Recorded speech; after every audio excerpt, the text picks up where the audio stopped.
OFW, salitang ang sarap pakinggan, ang hirap panindigan. Kasi akala ng lahat, kapag nasa abroad ka, easy money na. Kasi nga abroad, malaki sahod kapag kinonvert sa peso. Yan ang mindset ng mga kamag-anak, kaibigan, kakilala natin, di ba? Nakakapunyeta.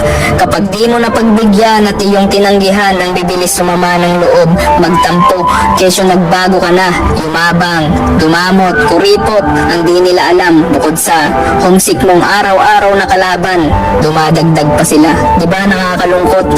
Bakit di nila kaya subukan mag-abroad para yung mga sinasabi nilang masasama at masasakit, sila na mismo makasagot na hindi pinupulot yung pera sa abroad bagkus pinaghihirapan, tinitipid yung sarili, isinasantabi ang mga luho para sa pangarap, bukod doon makaipon kasi may pinaghahandaan at pinaglalaanan para sa magandang kinabukasan. Kung hindi nyo pa rin maintindihan hanggang ngayon, baka kayo mismo ang problema. Real talk, kasi kung sino pa yung di nakaranas ng sitwasyon maging OFW, sila pa yung madaming sinasabi. Kaya yan ang hirap sa inyo di ba?